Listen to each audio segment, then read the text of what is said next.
संभावना के बारे में इसने ये बोला, एकदम मैं तो बिल्कुल मानती हूँ, ये आपने एकदम सही बात करी है, एक नंबर की ड्रामेबाज है, ये झूठी औरत है, ये फलानी है, अपने पति को भी डोमिनेट करती है, ये सब करती है। शुक्र मना, हमने बड़ा मजा आया।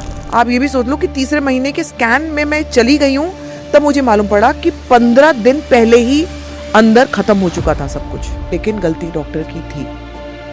तो उन्होंने बोला but you have so many issues ना संभावना, यू ऑलरेडी हैव आर्थराइटिस ना, व्हाट टू डू, या सो सॉरी। अब अगर बिग बॉस में गालियां, गंदगी, कंट्रोवर्सीज नहीं है तो बिग बॉस नहीं चलेगा। तो हम वो सिर्फ मजाक कर रहे थे कि इनको ऐसा दिखाते हैं, मैं ना वैसे बाल हिलाती हूँ तो मेरे को ऐसे पीछे बालों से पकड़ ऐसा दिखा रहे हैं जैसे हम लोग किस कर रहे हैं। वो कुछ था ही नहीं। राजा, आई मीन ऐसा मत करो यार। प्रोड्यूसर भी इतना बड़ा वाला पेड़ लेके तुम हीरोइन को तुम चाह रहे हो कि तुम्हारे पास रहे, शर्म नहीं आ रही अपने आप को देख पहले, बदतमीज आदमी। ऐसा नहीं है कि मैंने पवन को बीच में एक बार ऐसा नहीं बोला कि पवन एक गाना करते हैं साथ में, पवन बहुत प्यारा है, लेकिन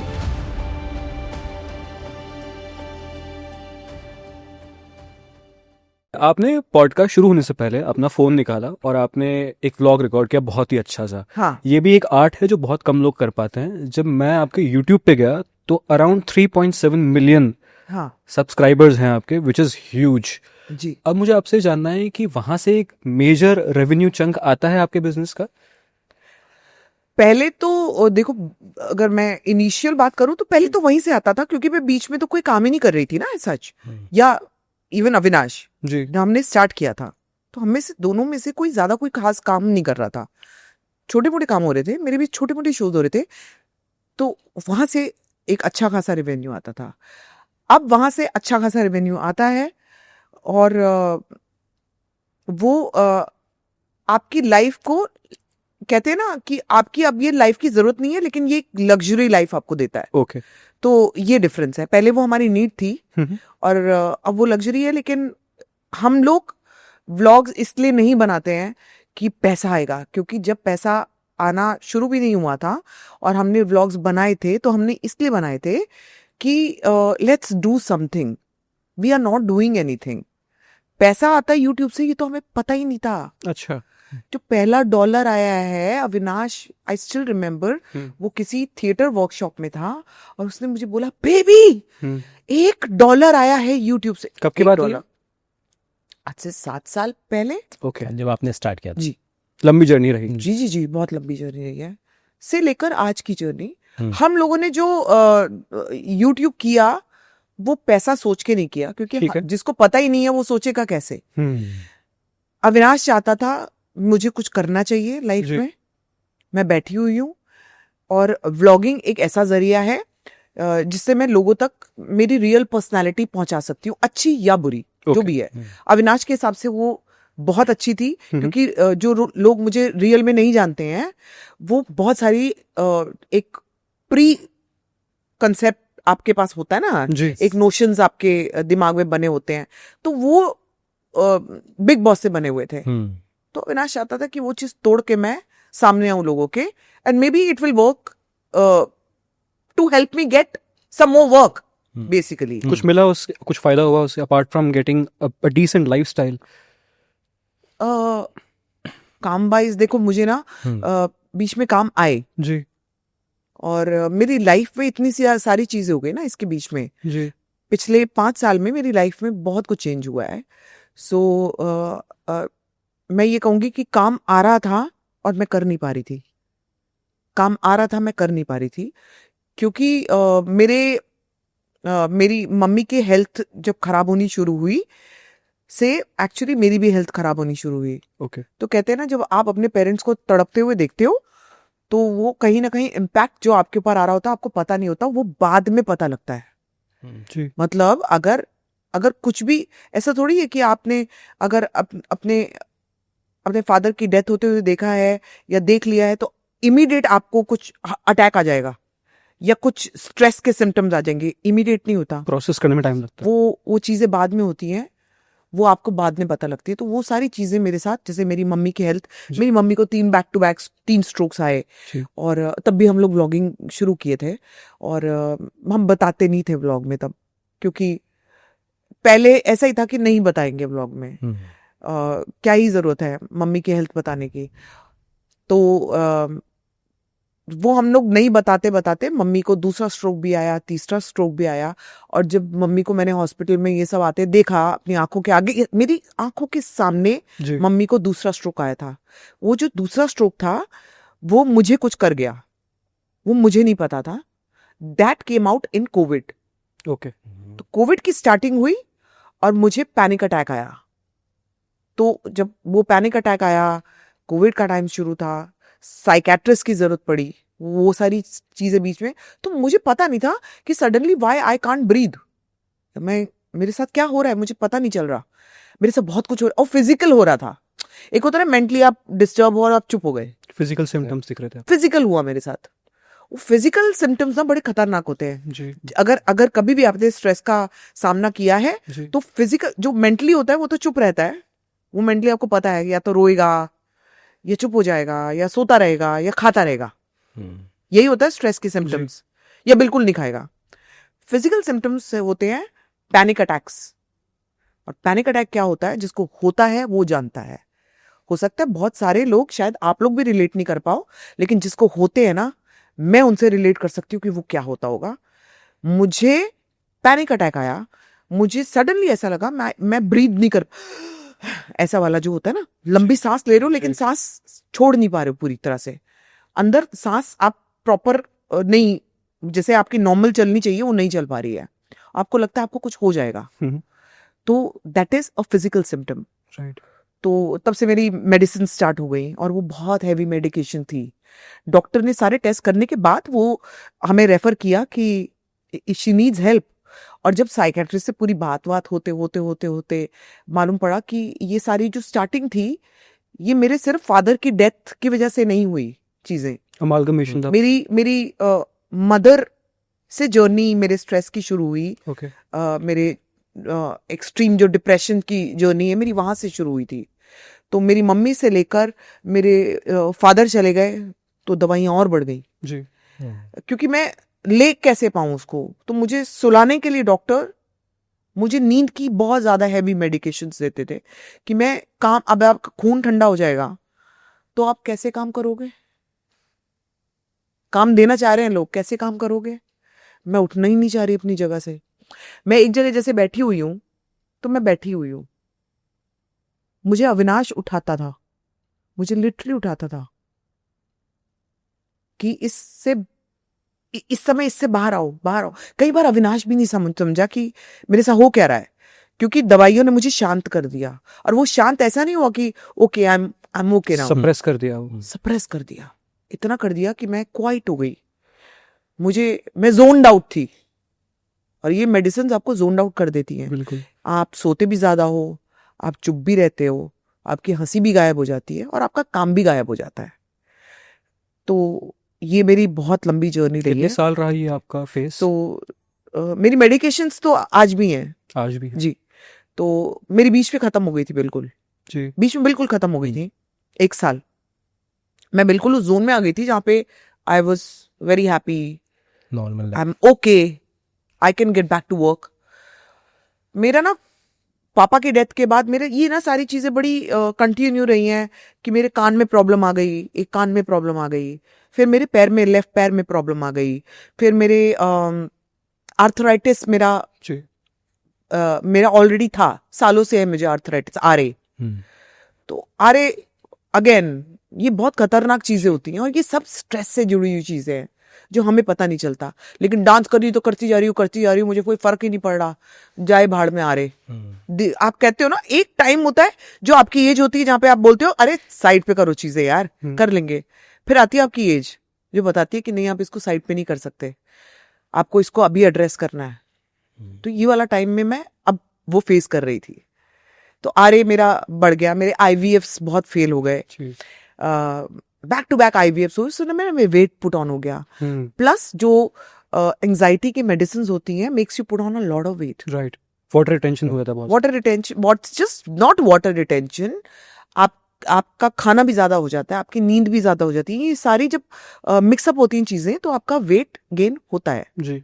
आपका मुंह ये सब बड़ा हो जाएगा, पेट, आपने देखा होगा जो भी बिल्कुल। स्ट्रेस वाले लोग हैं ना, उनका आप एक पर्टिकुलर चीजें देखोगे कि वो मोटे हो गए हैं।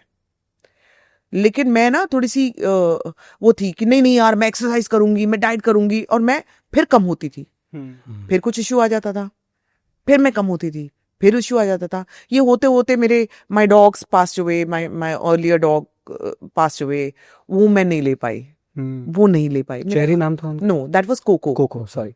सो जब उसकी डेथ हुई ना, वो नहीं ले पाई मैं। तो उसके बाद जब मेरे को मेरा हॉस्पिटलाइजेशन वगैरह हुआ, मेरा हॉस्पिटल ले जाना पड़ा मुझे, बीपी ड्रॉप हो गया बहुत ज्यादा। उस समय तो बहुत हिम्मत करके कोको को सब कुछ हम लोग क्रिमेशन वगैरह करके आए, लेकिन उसके बाद एक हफ्ता तक आई गेस हमने व्लॉगिंग नहीं की थी। उस एक हफ्ते में मेरे साथ बहुत कुछ हुआ। देन अगेन बैक टू दवाइयाँ। इन सब का जो भी कुछ होगा ना, वो कहीं ना कहीं फिर वही ट्रिगर करेगा आपको। तो ये एक दवाइयों का माइनस पॉइंट भी है, कह सकते हैं। तो करते करते then now my cherry passed away. उसके पहले मेरा अपना मिसकैरेज हुआ इन दिसंबर, और बड़ा हैप्पी 3 months का फेज हमने देखा, एवरीथिंग वाज गोइंग वेल।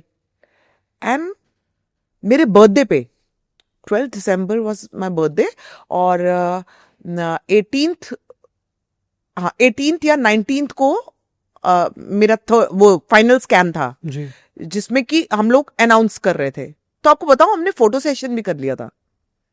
एक होता है ना प्रेगनेंसी फोटो शूट, क्योंकि आई कुड सी एक बेबी बम्प हल्का सा, I could see every difference in me, सब सारे डिफरेंस। मोटी तो हो ही गई थी, कपड़े तो कोई आ ही नहीं रहे थे, but I was very happy. वो मैंने मेडिसिन मेरी उस समय काफी कम हो चुकी थी, काफी कम हो गई थी जो स्ट्रेस की थी जी। तो अब जब मिसकैरेज की न्यूज, यार ये वाली चीजें ना कोई नहीं सुनना चाहता पहली बात तो, और हमें तो पता ही नहीं। मेरे ना, अब आप कहते हो आप किसको दोष दोगे, जब डॉक्टर की गलती होती है तो कभी डॉक्टर मानता नहीं है। और क्यों माने, यहाँ पे बहुत सारे ऐसे डॉक्टर्स होंगे कहेंगे हम डॉक्टर्स इतनी मेहनत करते हैं आप लोगों पे, हम हैं तो आप हो, और ये सारी बातें आ जाएंगी। इसलिए मैं किसी की ना गलती नहीं बताऊंगी, लेकिन गलती डॉक्टर की थी।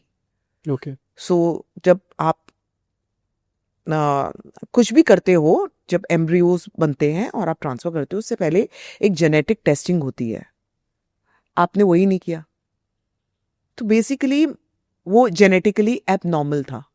Okay okay. सो अगर सोचो ये 5th मंथ में जाके मुझे पता लगता, तब क्या होता।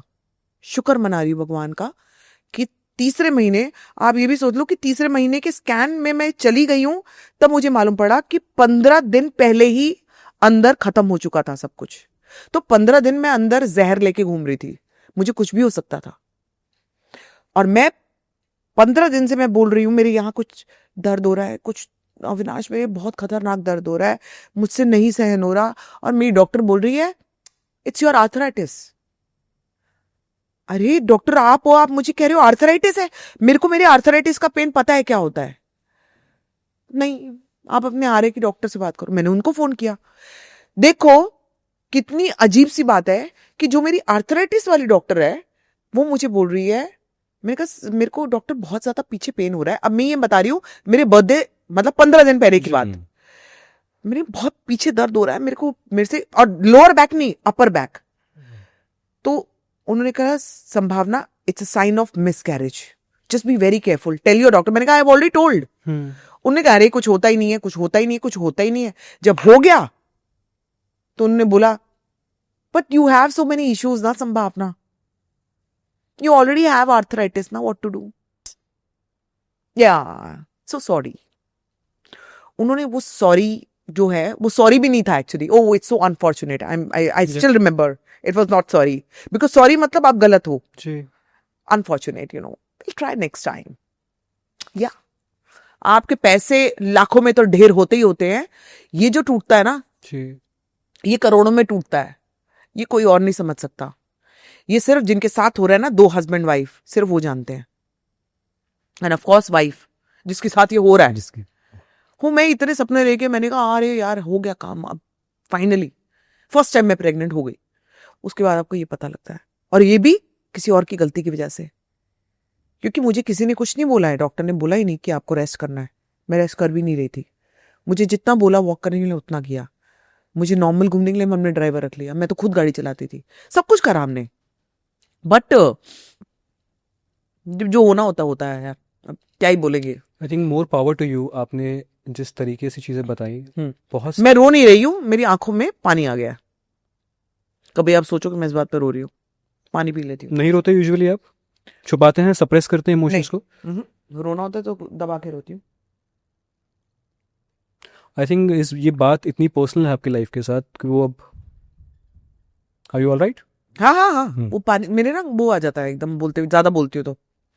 आपने अपने मेंटल हेल्थ इश्यू से स्टार्ट किया, आपके मिसकैरेज की बात किया आपने। लोग खुल के बात नहीं कर पाते इस बारे में, हम एक एक करके आपके लाइफ के पहलू को टच करते रहते हैं। आपने जिक्र किया कि आपको मेंटल हेल्थ इश्यूज हुए थे, हाँ, और आपने कहा रिलेट कोई कर नहीं पाएगा। I was also diagnosed with PTSD for 2 years। Okay. So I have taken those medicine and I know कि उसका इम्पैक्ट आपकी बॉडी पे क्या होता है। वाटर रिटेंशन हो गया या वेट पुट ऑन करना हो गया, ये सब चीज़ें लाइन से आपके साथ हुई। आपने कहा आपका पेट पास अवे, अभी आपके फादर, उससे पहले बहुत पहले आपके father, I think around Covid में हुआ था ये। कोविड में वो भी हॉस्पिटल में क्या हुआ वो हम सब जानते हैं। मैंने वो व्लॉग देखा था, जयपुर में आप किसी हॉस्पिटल में थे। जयपुर नहीं, नाम हॉस्पिटल का था जयपुर गोल्डन। कहाँ है ये हॉस्पिटल? दिल्ली में था। हमारे घर के पास। ओके। और वहां भी ये मिस्टेक हुई, डॉक्टर्स की हुई थी जी। मतलब हमने अपनी आंखों के सामने चीजें होते हुए देखा है, इनकी नर्सेस को भागते हुए देखा है, बदतमीजी करते हुए देखा है। क्योंकि अगर आपके मास्क लगा हुआ है तो उनको पता ही नहीं कि आप कौन हो, या पता लग जाता तो शायद ये लोग अलग तरीके से जी बिहेव करते। लेकिन मतलब अब मैं कितने लोगों को बोलूं कि वहां मत जाओ, जिसको ये सबकी अपनी जर्नी है, थोड़ी ना मेरे कहने से कोई रुक जाएगा। लेकिन जो मेरा एक्सपीरियंस था, मैंने अपने पापा को अपनी आंखों के सामने जाते हुए देखा है। बस इतनी दूरी पे थे कि जब मैं डॉक्टर से बात करी थी कि यहाँ से शिफ्ट करके अब हम पापा को दूसरे हॉस्पिटल में लेके जाएंगे, पास में एक और हॉस्पिटल था, हमने बहुत सारे इंतजाम करके लेके जाएंगे, क्योंकि तुम बदतमीज लोग हो, तुम वाहियात लोग हो एकदम, इसलिए हम यहाँ से लेके जा रहे हैं। एंड मैं आई विल मेक श्योर कि जो तुमने मेरे साथ किया है ये मैं दिखाऊं। क्योंकि मेरे पापा को तुमने कैसे बांध दिया। आप सोचो ना कि आपके पेरेंट्स को आप बांधा हुआ देख रहे हो, क्यों बांधा है भाई? क्या हुआ था? मेरे पापा तो एक रात पहले बिल्कुल ठीक थे, बात कर रहे थे मुझसे, सबको बता रहे थे ये मेरी बेटी है, मेरी कुड़ी है, ए देखो जी मेरी कुड़ी है। मेरे पापा ठीक थे, क्या हुआ ये कैसे हो गया? तो जब ऑक्सीजन का लेवल डाउन जा रहा है जी, तो आप उनको ऑक्सीजन नहीं दे रहे हो। तो बेसिकली उस समय ये भी बातें थी कि जितने भी ये बूढ़ा लौट है ना, इनको हटाओ, इनको अच्छा। खत्म करो। और ये बहुत बड़ा स्कैम चले भी हैं, आप लोगों को पता, आई एम श्योर पता होगा कि ये वाले जो बुजुर्ग हैं, इनसे ज्यादा बाकियों को जरूरत है, इनको हटाओ। तो हटा दिया, क्या करोगे? डॉक्टर्स पे विश्वास नहीं है अब आपका? क्योंकि 2 बार ऐसा आपके कुछ नहीं है, ऐसा नहीं है। ऐसा नहीं है। मैं डॉक्टर्स पे पूरा विश्वास करती हूँ, अच्छे डॉक्टर। देखो, जहां पे गलत एग्जिस्ट करते हैं वहां पे अच्छे भी एग्जिस्ट करते हैं, सब राक्षस थोड़ी होते हैं। जी, मुझे मिल गए तो जरूरी थोड़ी आपको भी मिलेंगे। हो सकता है कि जो मुझे मिले हैं आगे चल के कुछ डॉक्टर्स, यार मेरे को बहुत अच्छे भी मिले हैं, लोग बहुत अच्छे डॉक्टर्स भी मिले हैं, ऐसा नहीं है। अनफॉर्चुनेटली कुछ चीजों में कुछ डॉक्टर्स मुझे ऐसे मिले हैं, और कभी मैं किसी का नाम इसलिए नहीं लेना चाहूंगी कि सबका प्रोफेशन है, देखो सब लोग काम करने के लिए है। मेरे ख्याल से लोग कहते हैं ना, अरे सबकी हेल्प हो जाएगी जब आप ये बात बोलोगे। मुझे लगता है नहीं, जिसको अपनी हेल्प करनी है वो खुद पकड़ेगा उस चीज को। मेरी बातों से आप एक्सपीरियंस ले सकते हो, रादर देन मेरे नाम लेने से उस डॉक्टर को आप पकड़ो। कोई नहीं करता, तो अपने एक्सपीरियंस से ही आप लर्न करते हो। बिल्कुल। तो सिर्फ मेरा सिर्फ कहना ये है कि लोगों के साथ गलत भी हुआ, और मेरे साथ ही, मैं अकेली थोड़ी थी, मेरे और भी बहुत सारे जानने वाले हैं जिनके साथ ये हुआ है, और बहुत अनजान लोग जिनको हमने खुद ने हेल्प करी है कोविड के ड्यूरिंग। कोविड के दौरान ऐसे भी लोग थे जिनको ऑक्सीजन की जरूरत, सोचो ऑक्सीजन की जरूरत जिनको थी, हमने पहुंचाया फ्री में। हमने दिल्ली में ऑक्सीजन, कोई एक लेडी थी प्रिया करके, उनके साथ मिलके मैंने बहुत लोगों को खाना, ऑक्सीजन, जो भी चीजें चाहिए, और मेरे फादर को नहीं मिला। मेरे फादर को मैं नहीं दे पाई, मैं कुछ नहीं कर पाई, क्योंकि मैं यहाँ थी। आपको रिग्रेट है किसी भी इस बात का, या आपके हाथ में चीजें नहीं थी? हाँ, होता है ना, किसको नहीं होगा। काश मैं मेरे फादर को बचा सकती होती। लेकिन ये जो काश होता है ना, आप काफी टाइम तक मैं डिनाइल में रही हूं। अरे नहीं नहीं नहीं, हुआ नहीं है, पापा हैं। आप उठते हो, आपको लगता नहीं है कि पापा नहीं है, अब आज से पापा नहीं दिखने वाले हैं।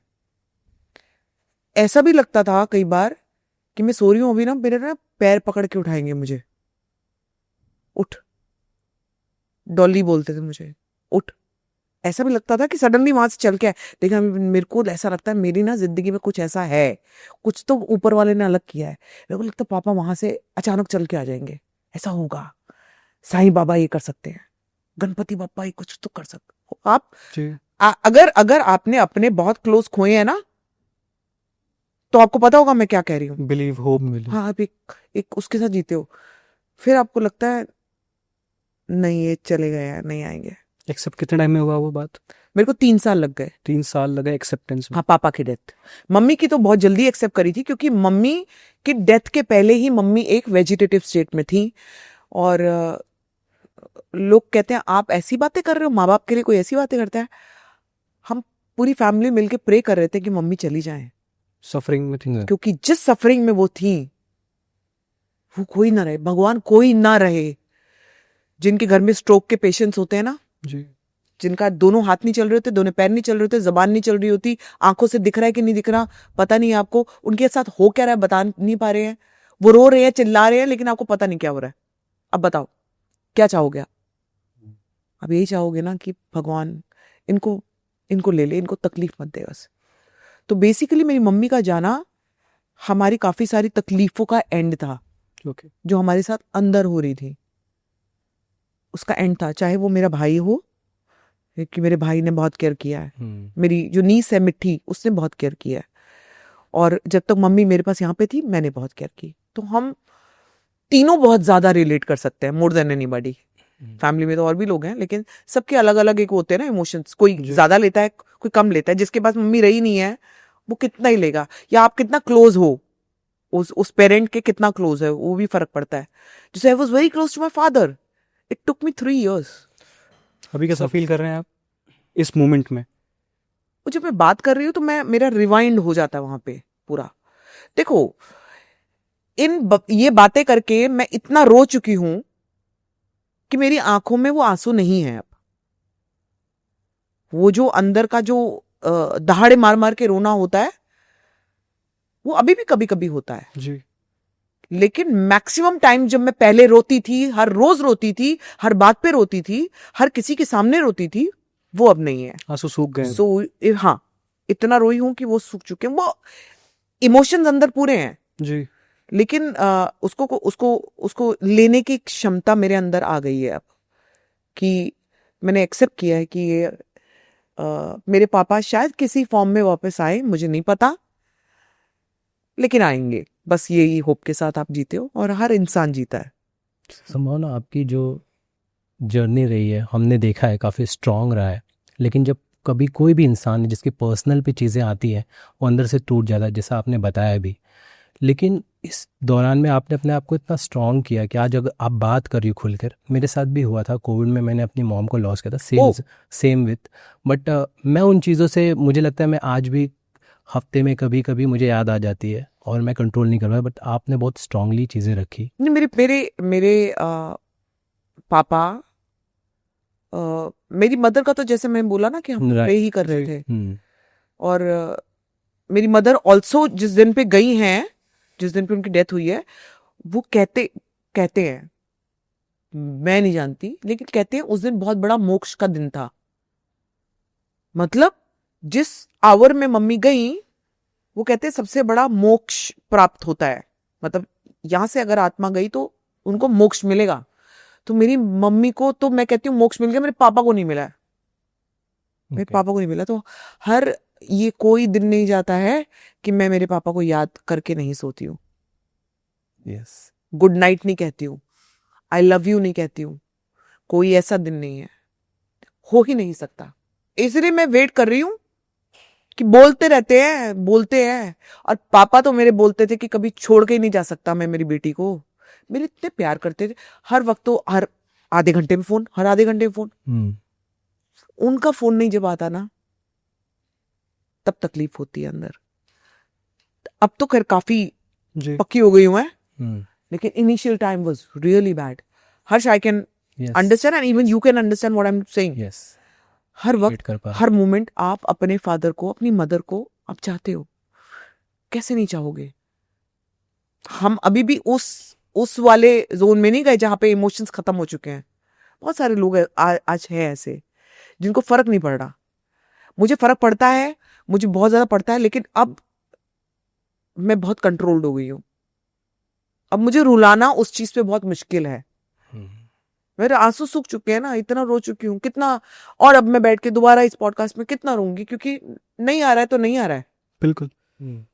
आई think more power to you. जिस तरीके से आपने चीज़ों को देखा है ये काफ़ी सराहनीय है। जब आप आए मैं अंदर था और आपकी एनर्जी के साथ मैं बाहर आया, क्योंकि जो आपने बताई चीज़ें ये मुझे पता थी थोड़ी बहुत बिट्स एंड पीसेस में, बट मुझे कभी भी फील नहीं हुआ कि ये अभी इन 5-6 साल की बात है।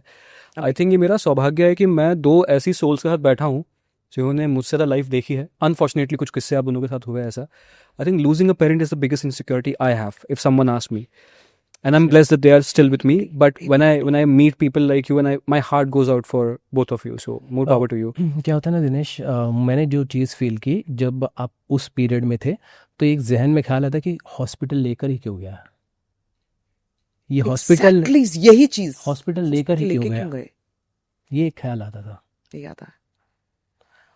और मैं आपको बताऊं, जैसे आप बता रहे हो ना, losing a parent, thinking about even The thought of it, yeah. Thought of it आपको एकदम कपा सकता है वो चीज, है ना।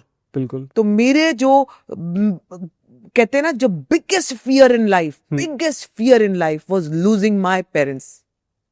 दोनों चले गए। और ये मैंने अपनी लाइफ कभी नहीं सोची थी कि मैं उस लाइफ के बाद कभी जिंदा रहूंगी। मुझे ऐसा लगता था मेरे अगर फादर को कुछ हुआ तो मैं मर जाऊंगी, ये पक्का है। मेरे पापा के बिना मैं नहीं जी सकती। जी गई ना, जी गई।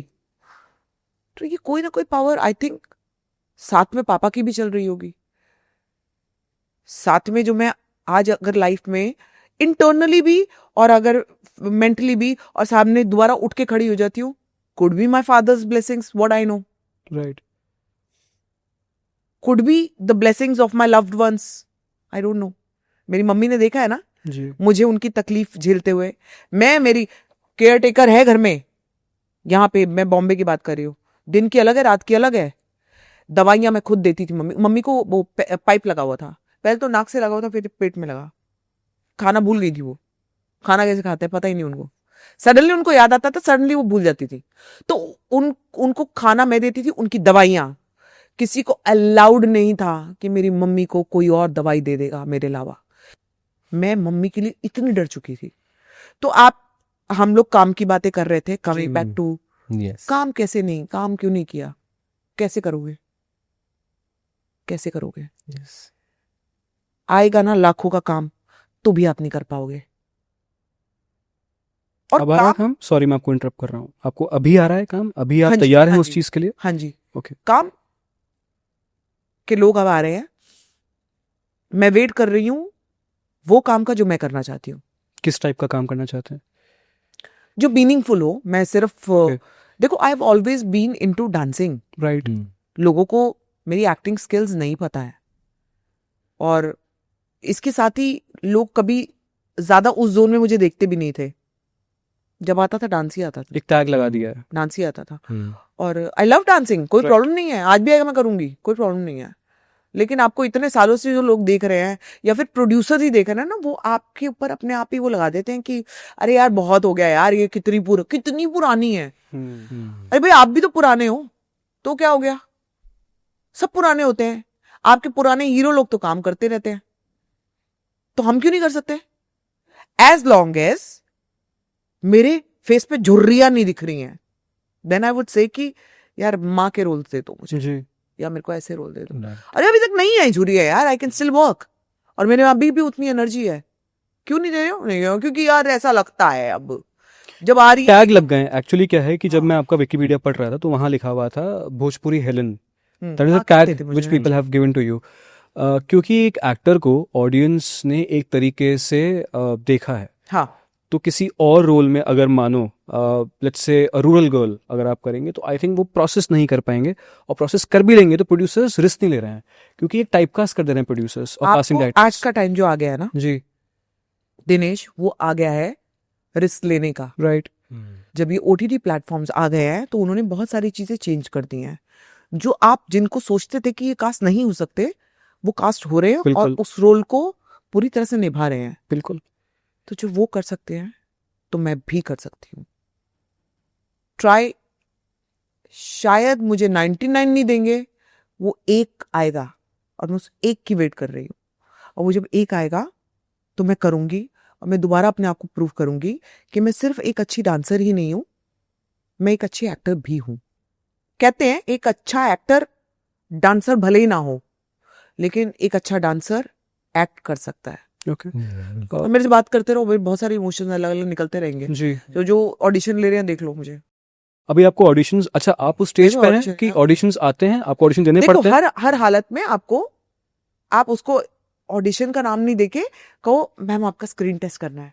ओके। है तो वही ना, खड़ा तो आपको वही करके हेलो मैं हूँ संभावना सेठ, उसके बाद स्क्रिप्ट की ऐसी की तैसी करनी पर है। आपका काम प्रूफ ऑफ कॉन्सेप्ट तो मार्केट में है, तो अभी ऑडिशन की जरूरत पड़ती है? You still have to audition. Okay. Every actor now is the time wherein OTT platforms में everyone, चाहे आप कितने भी नोन एक्टर हो, you will still have to come in that attire and that look, और आपको एक स्क्रीन टेस्ट, अच्छा वाला नाम स्क्रीन टेस्ट देना पड़ेगा ओके। कि आप उस लुक में उनके लिए फिट बैठ रहे हो कि नहीं।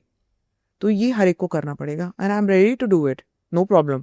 आप उसको ऑडिशन का नाम दे दो, आप उसको स्क्रीन टेस्ट का नाम दे दो, कि इनका थोड़ा नाम है, स्क्रीन टेस्ट का नाम दे देते।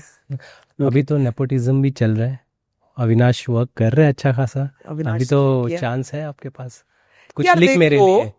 नेपोटिज्म से अविनाश का क्या मतलब है कि वो मुझे काम दे देगा? नहीं लिखो मेरे क्या लिए बात लिख कर रहे हो? कुछ- ना ना ना ना, ऐसे ये नहीं मैं होता। जानना चाहता हूँ क्या संभावना है इसके लिए थी? अगर ऐसा होता ना, हाँ तो सबसे पहले तो अविनाश अपने लिए लिखता। तो जो जितनी भी वेब सीरीज अभी, जैसे फिल्म आई थी उसकी ककूदा, जिसपे रितेश देशमुख थे, साकिब सालिम थे, और सोनाक्षी सिन्हा थी, किधर था अविनाश? तो राइटर ही था उसमें। फिर Dupahiya I which became a blockbuster. Right. तो दुपहिया में देखो उसको पूरा ऑडिशन करना पड़ा है उस रोल के लिए, मैं आपको बता देती हूँ। अच्छा वो रोल उसको ऐसे नहीं मिल गया कि आओ जी आप राइटर भी हो, रोल भी कर, ये वो नहीं चल रहा। अब वो पुराने टाइम नहीं है, आजा यार पुत्र तू भी कर ले। वो आपकी जान मार देंगे अमेजोन वाले, नेटफ्लिक्स वाले, वो आपको खच्चर बना देंगे पूरा। हम आपको देख ही नहीं रहे, आप इस किरदार में फिट हो रहे, हमें नहीं पता, आप ऑडिशन दो। तो ऑडिशन जैसे बाकी और लड़कों का हुआ, वैसे ही अविनाश का भी हुआ, ओके। और अविनाश उसमें क्लिक हुआ। तो अब सेकंड सीजन आ रहा है, I don't know if Avinash is there or no, I don't know. वही लिख रहे हैं सीजन 2? वही, हाँ, वो कोई और थोड़ी लिखेगा, वही लिखेगा भाई। तो सबसे बड़ी खुशी ये है हमें कि अमेजोन ने बहुत जल्दी इसको वो कर दिया कि ग्रीन लिट हो गया कि सीजन 2 आ रहा है दुपहिया का। सो हम लोग जब सक्सेस पार्टी के लिए गए थे, जी, that day only we got to know कि सीजन 2 लॉन्च कर दिया उन्होंने। सो अब भी उस पर काम चल रहा है। तो मेरा ना सीजन 1 में काम था, ना मेरा सीजन 2 में काम है। Just because he is my husband, he will get me there. अपने आप को वो कर ले, बस मेरे लिए उतना ही बहुत है। अगर आप हम दोनों में से पूछोगे आप क्या चाहती हो, जी, आप दोनों में से इस समय कौन आगे निकले या किसको मिलना चाहिए, मैं कहूँगी मेरे को तो बिल्कुल साइड कर दो, मेरे हस्बैंड को मिलना चाहिए। ही डिजर्व्स इट, उसने बहुत हार्ड वर्क किया है और ही deserves every bit of it. वो कंटेस्टेंट थे आपके ही रियलिटी, आप जहाँ जज थे एक शो में? ना, वो कंटेस्टेंट थे। ओके। और आप उनसे 7 साल बड़े हैं? देखो अभी उम्र मत पूछो, हो सकता है और ज्यादा बड़ी हूँ, गलत सोच रहे हो, ओके। और हो सकता है कम हूँ। आपसे आपके जो हस्बैंड है छोटे हैं, मुझे नहीं पता कि एग्जैक्टली क्या एज है, मुझे उसमें जाना भी नहीं है, बस मुझे एक चीज़ जाननी है कि मैंने देखा है ऐसा, I have dated Elder women all my life, like मेरी 2 गर्लफ्रेंड रही, मुझसे बड़ी रही। क्या बात है, तो ताली दो।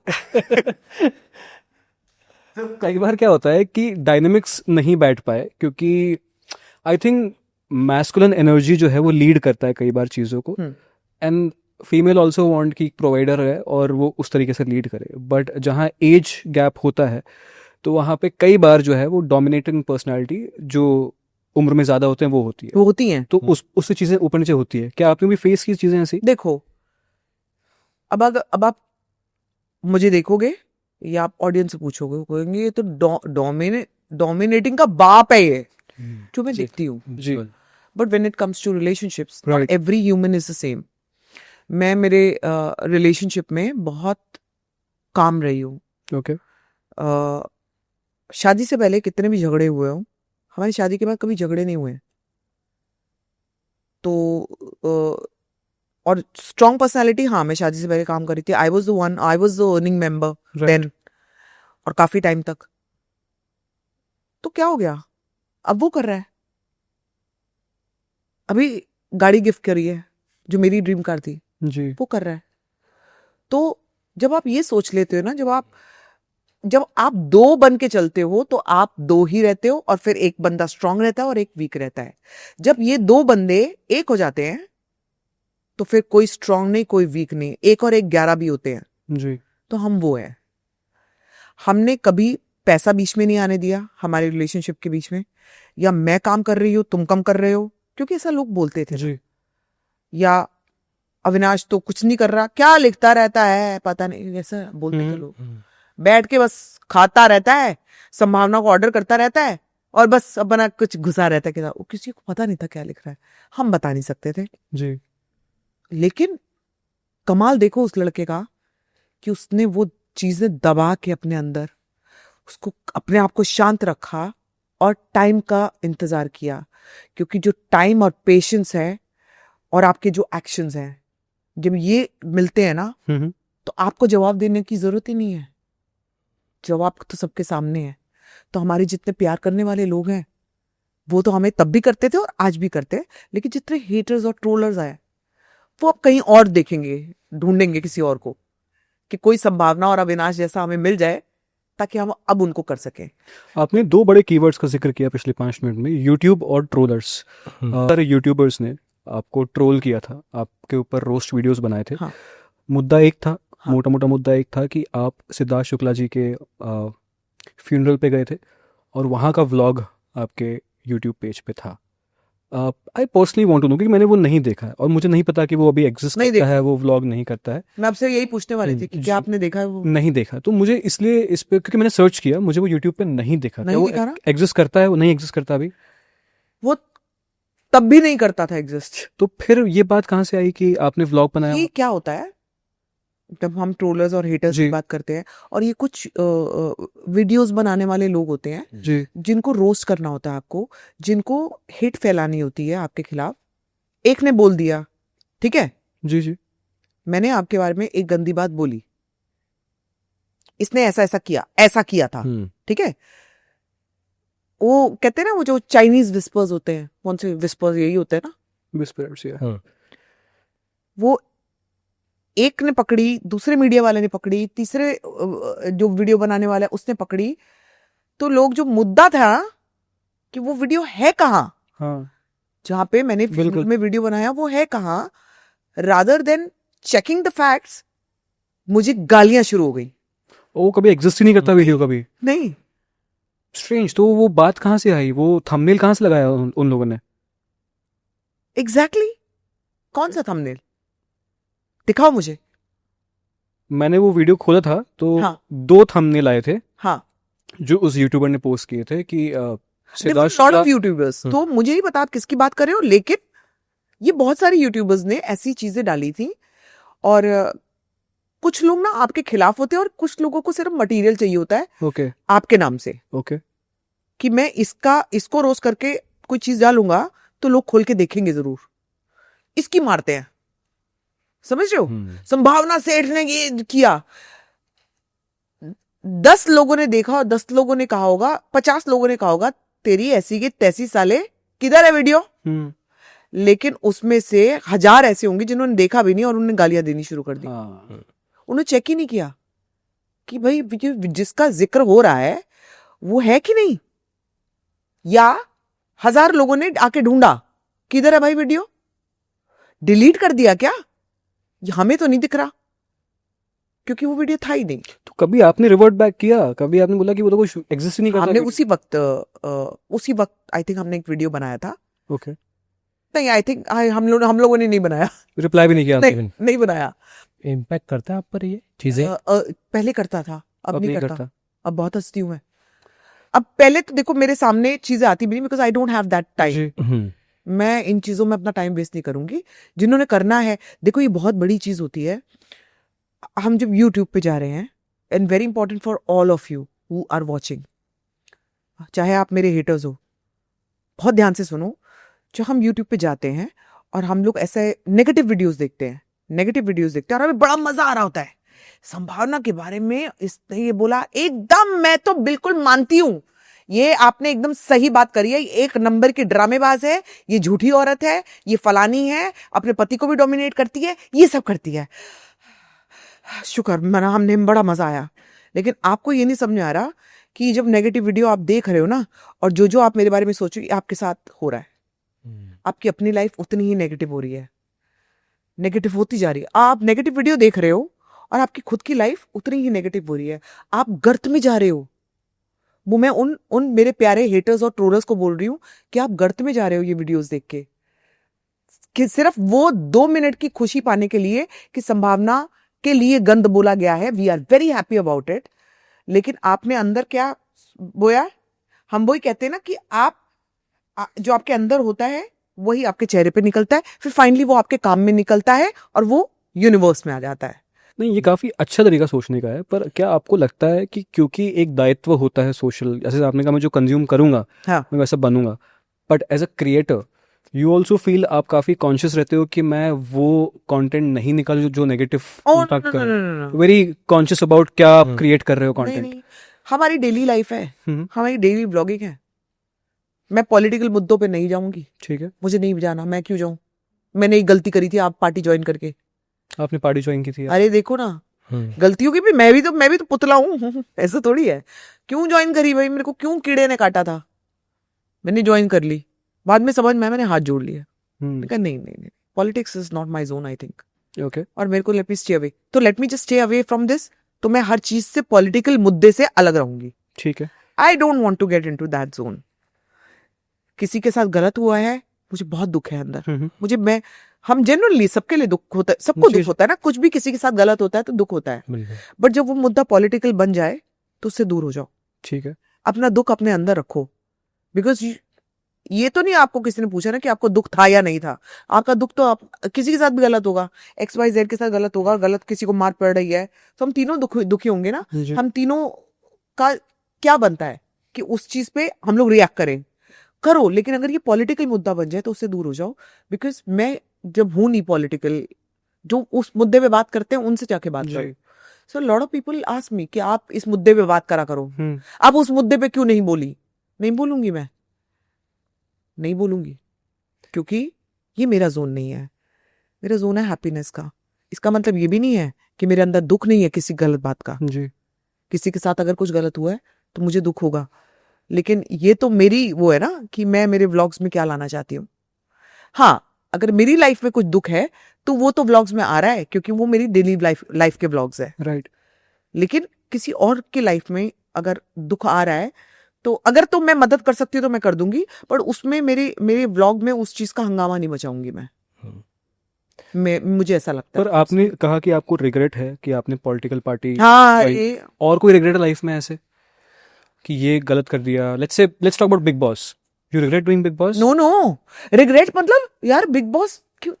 देखो, बिग बॉस अगर मुझे मिला जी तो इस बेसिस पे मिला कि they were looking for somebody from Bhojpuri industry, okay, after Ravi Kishan, right. उसके बाद एक मैं थी पॉपुलर जो होरीटी डांस में, और मुझे भोजपुरी मतलब मैं ऐसा बोलना नहीं चाहती हूँ, लेकिन नाम दिया हुआ था, लोगों ने नाम दिया था। आपको कोटि कोटि नमस्कार प्रणाम सब कुछ है, जिन्होंने मुझे भोजपुरी हेलेन का टैग दिया। जी। मैं मानती हूँ मैं उनके आसपास भी नहीं हूँ कहीं, और कोई भी नहीं हो सकता, बट आपको एक नाम से कहते हैं ना, जी। नाम दे दिया गया, और उस नाम की वजह से they were looking out for a face from the Bhojpuri industry and I got into Bigg Boss. Right. तो Bigg Boss was the one जिसने मुझे, भोजपुरी इंडस्ट्री ने मुझे यूपी बिहार में नाम दिया जबरदस्त वाला, और बिग बॉस ने इन जनरल जबरदस्त वाला नाम दिया, चाहे वो गुड हो बैड हो। तब मैं ये नहीं सोचती थी कि ओ यार इतना खराब नाम लेके आई हूं मैं, झगड़ालू, गाली दे देती है, ये कर देती है, कुछ भी बोल देती है। तब आप ये नहीं सोचते हो, तब आपको फेमस होना होता है। अब सोचती हूँ कि क्या वो ठीक था, क्योंकि कहते हैं ना जब आप काम कर रहे होते हो ना, उस समय आप ये ना सोचो कि क्या ठीक है और क्या गलत है, वो सब बाद में सोचना अब चाहिए। पूछते तो क्या आंसर आता है, सही था गलत था वो? आई गेस मेरी जो छवि थी ना, जी। वो उन्होंने ना एक सोच ली थी कि जैसे किरदार बन जाते हैं ना आपका, हीरो हीरोइन विलन, वैम्प। मैं वैम्प में आ चुकी थी उसके तीसरे दिन। मेरी संजय निरुपम जी से पहला झगड़ा हुआ था, और उन्होंने कुछ बोल दिया था कि मुझे पता लगा था कि संभावना जैसी आइटम गर्ल भी आती है, तो मैंने कहा जैसी मतलब खड़ी हो जाती थी। तो मैं अभी भी हूं ऐसी, लेकिन अभी थोड़ा सा सोचती हूँ कि बोलना चाहिए या नहीं। अभी भी आप मेरे को अगर थोड़ा बहुत समझे होगे ना, तो अभी भी आप दोनों मेरे जाने के बाद यही बात कर रहे होगे, ये कितना बोल सकती है यार, ये कितना बोलती है बिना सोचे समझे। समाना, मैं एक चीज़ समझना चाहता हूँ, जब आप बिग बॉस में थे तो क्या वहाँ चीज़ें प्रिटेंड करवाई जाती हैं या नेचुरल होता है? क्यों? नहीं। क्योंकि मैं इसलिए पूछ रहा हूँ क्योंकि हम जब संभावना से गूगल पे बिग बॉस लिखते हैं तो वहाँ पे आप एक वीडियो आता है राजा चौधरी। हाँ, वो मैं जानना चाहता, क्या वो किस तरह का था? वो जो पैनी वानी फेंकना बेड पे? नहीं, आप दोनों का काफी क्लोज डांस था। ओहो अच्छा, तो यार ये भी ना एक, ये बार बार क्वेश्चन मुझसे पूछा जाता है। जो चीज मैंने कहा ना कि आपको आधी दिखाई दिया है, बाकी उन्हें जानने की भी कोशिश नहीं करी, और क्यों कोई जाने, क्योंकि उनको तो टीआरपी चाहिए थी। तो हम वो सिर्फ मजाक कर रहे थे कि इनको ऐसा दिखाते हैं, मैं ना वैसे बाल हिलाती हूँ तो मेरे को ऐसे पीछे बालों से पकड़ ऐसा दिखा रहे हैं जैसे हम लोग किस कर रहे हैं, वो कुछ था ही नहीं। राजा, आई मीन ऐसा मत करो यार, ऐसा मत करो। बस मैं तो जानना चाह रहा था। मैं अगर मेरी जिंदगी में अविनाश नहीं होता और कोई भी नहीं होता, और धरती पे आखिरी जो एक पुरुष है वो राजा चौधरी होता, तो मैं कुंवारी रहना पसंद करती।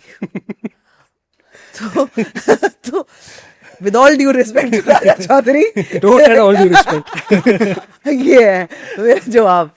मेरे से नहीं हो यार, किसी के बस का नहीं है, वो पागल आदमी है, क्या बात कर रहे हो। ठीक है, आगे बढ़ते हैं। तो जो भी चीजें बिग बॉस में हुई थी, अभी वो क्योंकि आप नाइव थे, यंग थे, आप पता नहीं होता है कि क्या सही क्या गलत, और हम उस चीज को टैग देने वाले कोई नहीं होते हैं। बिल्कुल। डू यू फील उस समय जो एक इमेज बन गई, उसका खामियाजा आज तक भुगतना पड़ रहा है, क्योंकि एक इमेज लोगों ने झेल ली है? क्या क्वेश्चन किया है। आपको पता है मेरे हाथ से कितना काम निकला?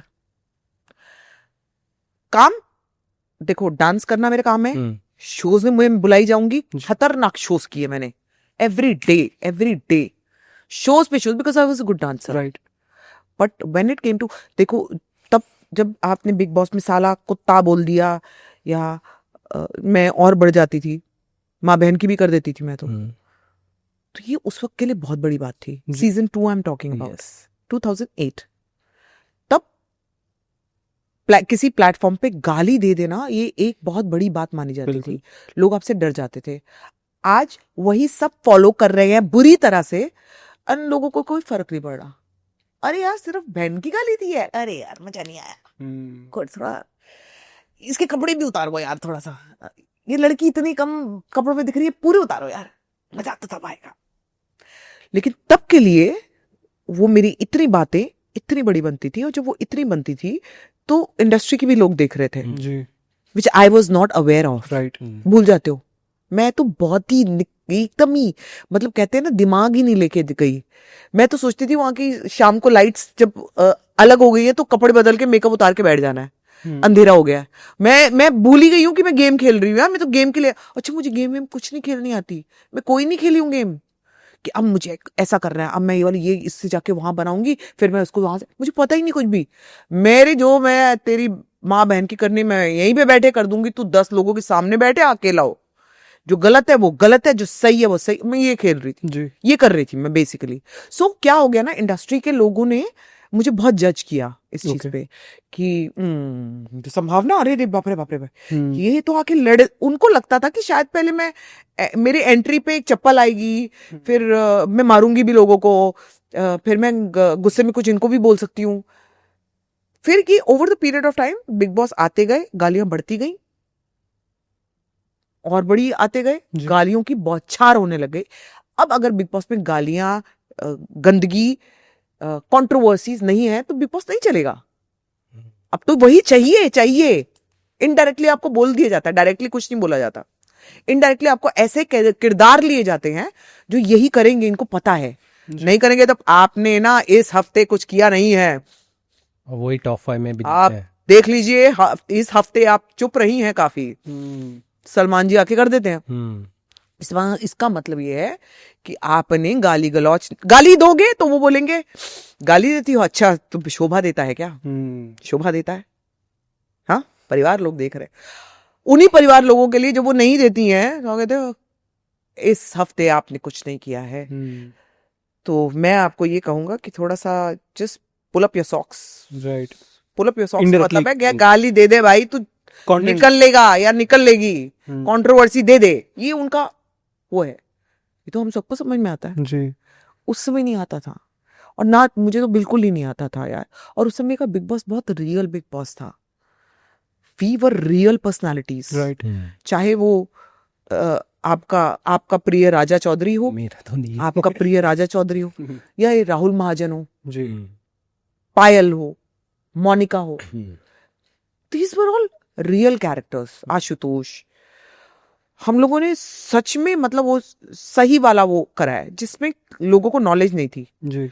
राहुल थोड़ा ओवर स्मार्ट बनता था। अब मुझे पता, देख संभावना कैमरा ना इधर को घूमेगा, मैं कहती थी बकवास ना कर, चल दफा हो यहाँ पे, मेरे को खाना बनाने दे। मुझे पता ही नहीं होता था कि कैमरा आने का मतलब क्या है, इसका मतलब फोकस आप पे है।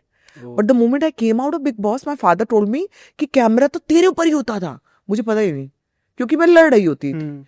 लेकिन वो लड़ने वाला पार्ट, इसका मतलब ये नहीं है कि पूरा दिन मैं लड़ रही होती Exactly, आप इंसानी वैसे हैं। नहीं है, वो बिल्कुल आपको नहीं। 1 घंटा दिखा रहे हैं ना, अच्छा, आपको उनको मसाले निकालने हैं। एग्जैक्टली।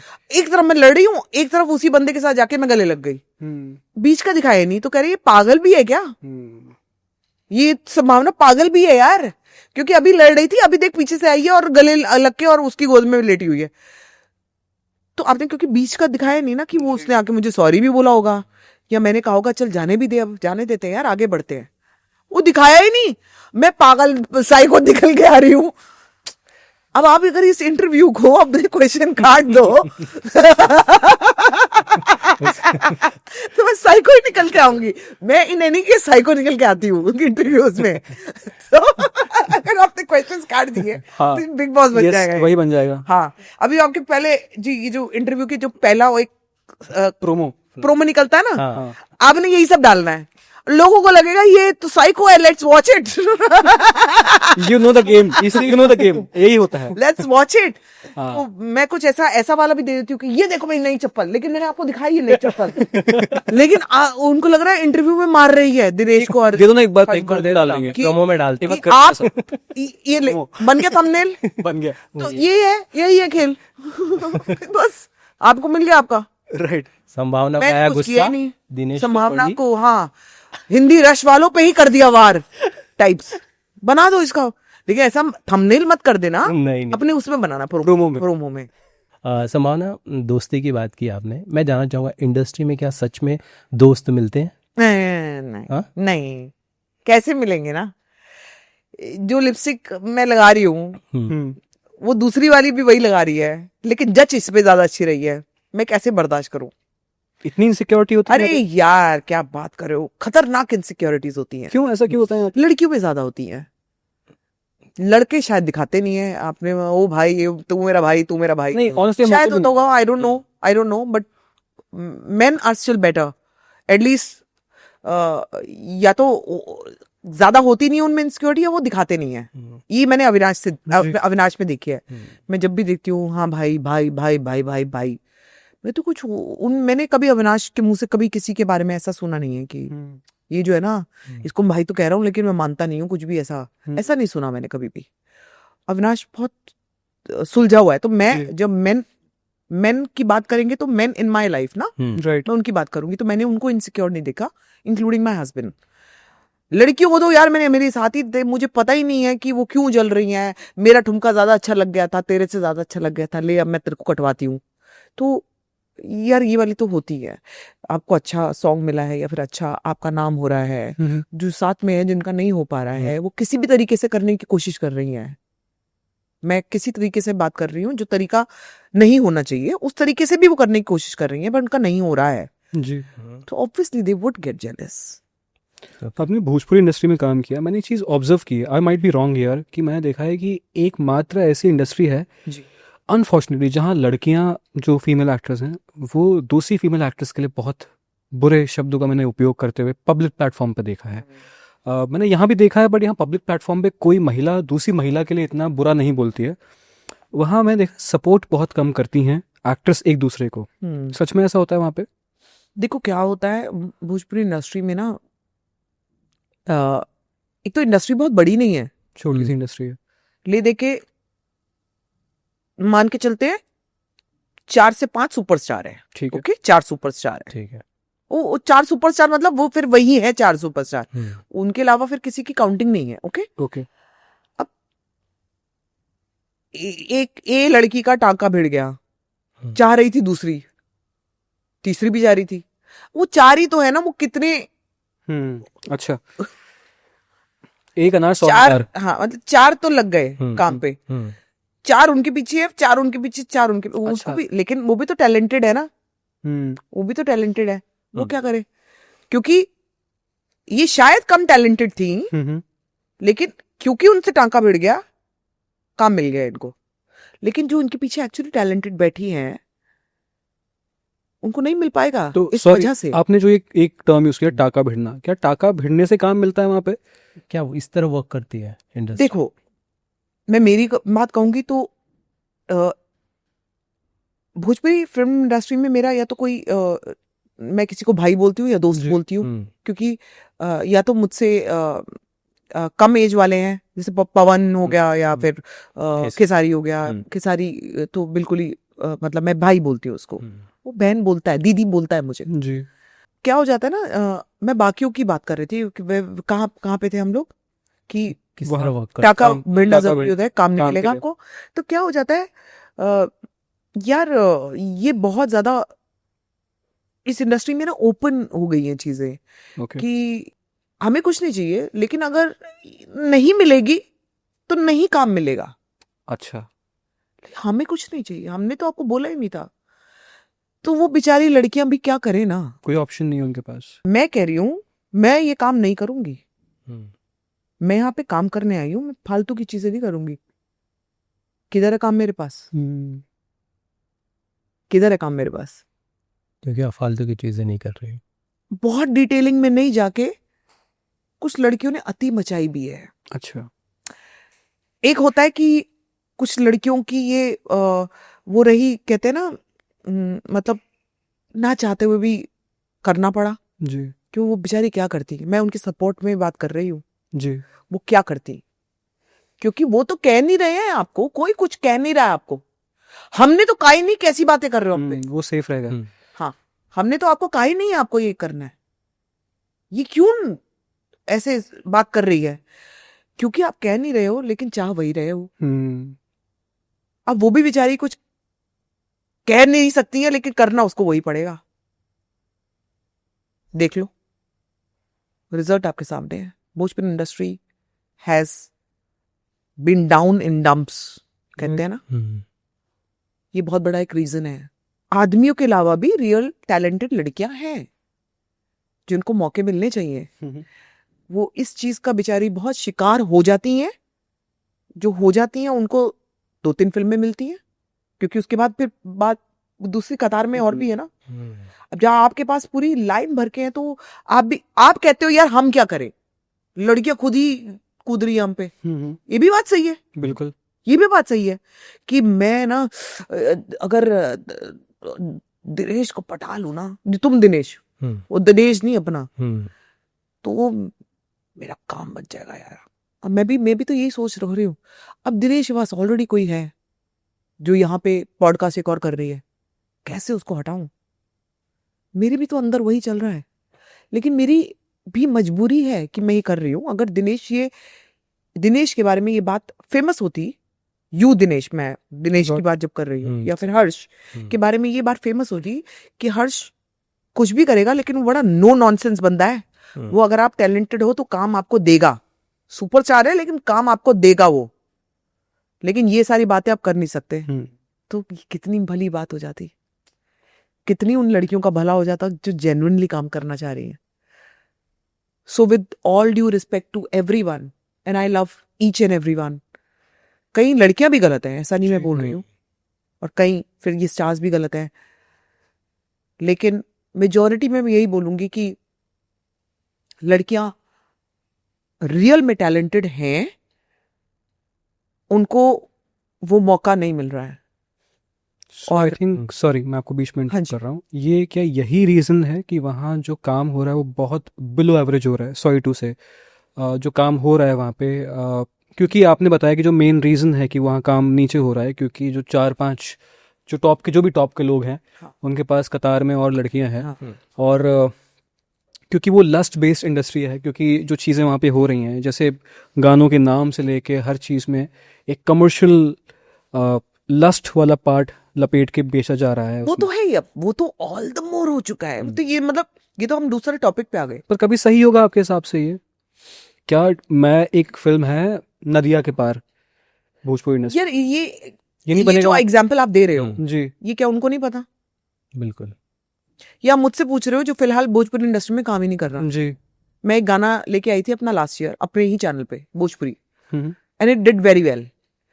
कोई वल्गैरिटी नहीं थी, कोई वल्गर शब्द नहीं थे, कोई वल्गर सीन नहीं थे, जी। प्योर डांसिंग, भोजपुरी नंबर, कमरिया का झटका, ट्रेंड किया है गाना, ठीक है। इंस्टाग्राम पे भी लंबे टाइम तक ट्रेंड किया है। ये नहीं कह सकते ना कि यार, हम बड़ा इजीली बोल देते कि यार जनता ही जब फुअरता देखना चाहती है तो हम क्यों ना परोसे, जनता ही गंदा गंदा देखना चाहती है। हम जब कुछ अच्छा दिखाएंगे तो वो देखने वाले भी लोग बैठे हैं, बिल्कुल। अब बनाओ तो। आप बड़ी जल्दी आप कह देते हो कि ये करके ना ऐसे कर दो, तो ये अपना वही हम लोग थंबनेल की बात जी, कर रहे हैं। जब आप कैमरा ब्लाउज की बातें हो रही है तो कैमरा ब्लाउज के अंदर ही डाल दो। घाघरे की बात हो रही है तो भाई हम घाघरा दिखा रहे हैं भाई, कैमरा घाघरे के अंदर होना चाहिए। यही तो लैक कर रहे हैं। उसको सही तरह से एस्थेटिकली शूट क्यों नहीं कर सकते हो आप? आपको मालूम है, मैं अभी तक मुझे याद है, मैं लखनऊ गई थी गाने की शूटिंग के लिए, कोई नए कोरियोग्राफर से जी। और मैं यहाँ से, मतलब यहाँ पे काफी, और वहाँ पे ऑलरेडी भीड़ लग गई थी, रात का गाना था, 2 लड़के थे कोरियोग्राफर्स। तो मैं यहाँ से निकल रही हूँ, तैयार होने जा रही हूँ, और मैंने देखा कि ओके वो ये 2 लड़के हैं जो ये डांस के स्टेप्स बताएंगे मुझे और मुझे भी करने हैं। गाना में नहीं सुना, मैं गाना भी नहीं सुनती थी, ये भी मेरी बहुत बड़ी प्रॉब्लम थी। अच्छा। इसलिए भी शायद मैंने कुछ जो गलत गाने किए हैं वो इस रीजन से भी किए हैं कि मेरे पास एक तो टाइम नहीं होता था सुनने का, दूसरा मुझे समझ भी नहीं आते थे, तो ना समझी में आपने वो ना समझी में किया है। ठीक है। जानबूझ के मैंने कोई गंदा वो नहीं किया। तो ये 2 लड़के बैठे हुए थे, जब मैं आई चल के तो ऑब्वियसली पूरी एंटायर भीड़ थी देखने के लिए कि अभी आई है संभावना और ये संभावना डांस करेगी। तो मैंने उस लड़के को ना टेबल पे बैठा हुआ था, और अगर आपका ये कैमरा है और आपकी ये टांगे हैं, तो मैंने उनको ऐसे बैठे हुए देखा। ये अब आप पीछे हो कैमरे के, मैं देख रही हूं पैर खोल के। तो मैंने वेट नहीं किया, मैं सिर्फ उनके पास गई, मैंने कहा ये जो आप कर रहे हो ये कौन करने वाला है? कह रहे वो मैम वो सेट कर रहे हैं, वही सेट कर रहे हैं, ये नहीं बोल रहे कि आप ही को करना है। हाँ। मैम वो सेट कर रहे थे अभी। मैंने कहा मैंने ये पूछा ये वाला स्टेप कौन करने वाला है? हम्म, तो वो कह रहे वो मैम आपके मैंने कहा तुम्हें ये लगा कैसे कि मैं ये स्टेप करूंगी? तुम्हारी हिम्मत कैसे हुई? तुम्हारी हिम्मत कैसे हुई? इतना डर्टी स्टेप जस्ट बिकॉज बाकी लड़कियां जो भी कर रही हैं बेचारी for a reason, I am so sorry, I feel really sorry कि उनको करना पड़ रहा है, क्योंकि नहीं करेंगे तो और बहुत बैठी हैं। जी, मैं इस डर के साथ नहीं आई हूं, मैं लगाऊंगी 2 लाफे। मैंने कहा मूवमेंट चेंज कर और इसके बाद ना मेरे इर्द गिर्द नजर मत आना। तेरा जो बाकी का दूसरा पार्टनर है, बाकी और बहुत लोग हैं, उनको बता दो मेरे सामने आना नहीं। मेरा हो गया दिमाग खराब कि तुमने मतलब मेरे लिए यही काफी था कि आपने ये सोचा मैं संभावना को ये दे सकता हूं। करवाना तो बहुत दूर की बात है। So anybody who tries to play dirty with me, I will not leave them. But मेरे अंदर वो जिगरा है। बहुत लोग नहीं कर पाते। बहुत लोग नहीं पर ये कर स्टैंड लेने के रिपोर्केशन होते होंगे, काम नहीं मिलता होगा आगे, फिर ऐसा हुआ है? तो बैठी हूं ना मैं, देखो बैठी हूं ना आपके सामने मैं बता रही हूं ना, नहीं मिल रहा। ये सब रीजंस हैं। नहीं, ये रीजन नहीं है। One of the reason. Vulgarity is not any reason for taking stand for now is कि एक तो उनके लिए भाई एज एज एज एज एज एज एज एज एज घूम रही है उनके सामने, ठीक है? वो बोलने में बड़ा इजी लगता है। जी, तुम्हारी एजें नहीं हो रही है, तुम यहाँ पे 25-30 साल के बैठे हुए हो, खुद की एज इतनी हो रही है, खुद बड़े बड़े पेड़ लेके घूम रहे हैं, मेरे को कह रहे हैं एज एज एज एज। प्रोड्यूसर भी इतना बड़ा वाला पेड़ लेके तुम हीरोइन को तुम चाह रहे हो कि तुम्हारे पास रहे। शर्म नहीं आ रही अपने आप को? देख पहले, बदतमीज आदमी। सोचो, अब मैंने बोल दिया मिल गया तुम्हें फिर तो अब मैं उनके लिए एक एज वाला है, तो जी, दीदी भी बोला जाएगा मुझे, संभावना जी भी बोला जाएगा मुझे, जी, मुझे पूरी इज्जत दी जाएगी, लेकिन मुझे काम नहीं दिया जाएगा।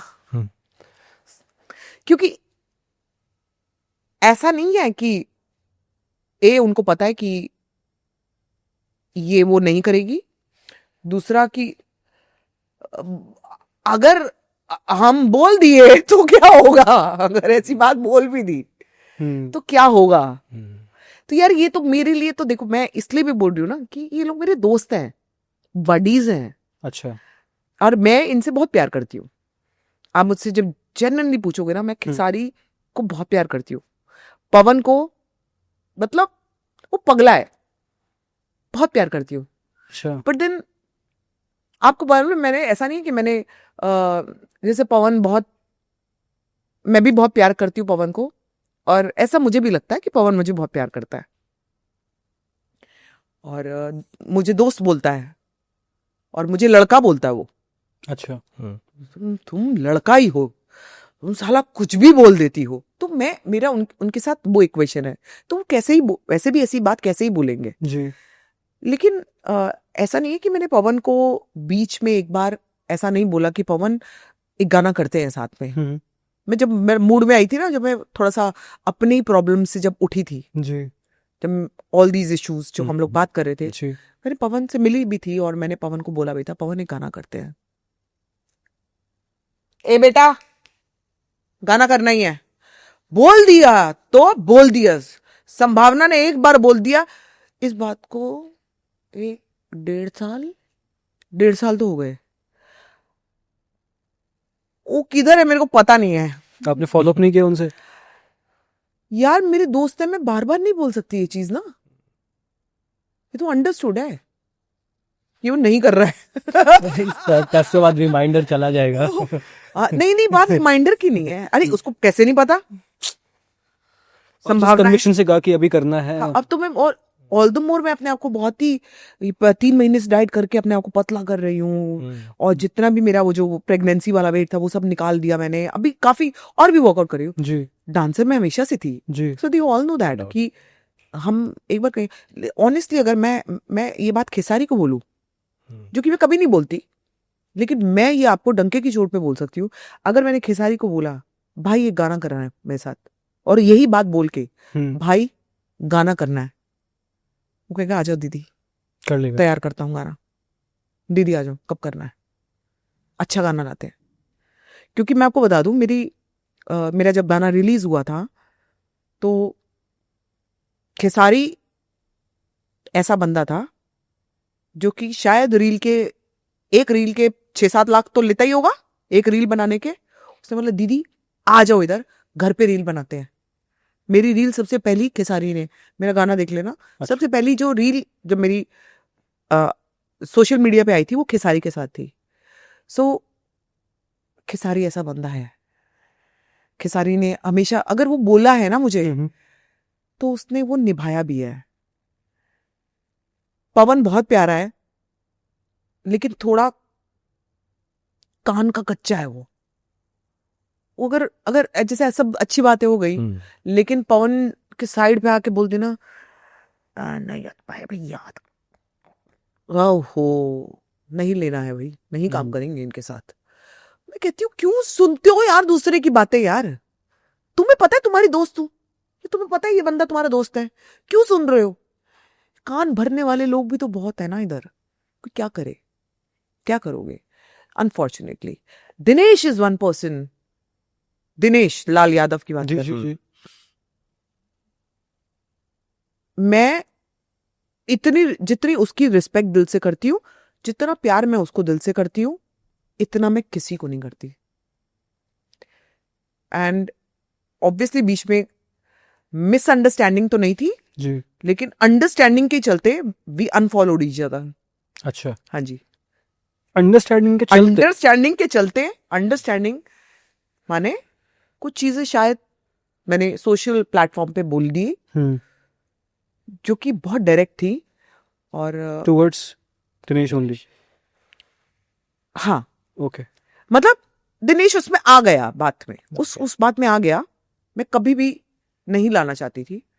मैंने कहा ना जैसे कि व्हेन आई से I respect him, I love him, और इतना प्यार में और इतनी रिस्पेक्ट में मैंने ना अपना करियर जो स्टार्ट किया था वो मतलब मेजर वाला हिट जो गाना था वो दिनेश के साथ स्टार्ट किया था। दिनेश की फिल्म थी निरहुआ रिक्शा वाला, हाँ, जिसमें गाना था मिसीर जी, जो कि मतलब आज तक बजता है। वो आज तक उसका नया वर्जन भी आ गया होगा, आया ही है। और मैं उसको बहुत प्यार करती हूँ लेकिन किसी चीज के चलते we unfollowed each other. Okay, but इस चीज का मुझे हमेशा दुख रहेगा और मैं फिर भी उसकी रिस्पेक्ट करती रहूंगी हमेशा।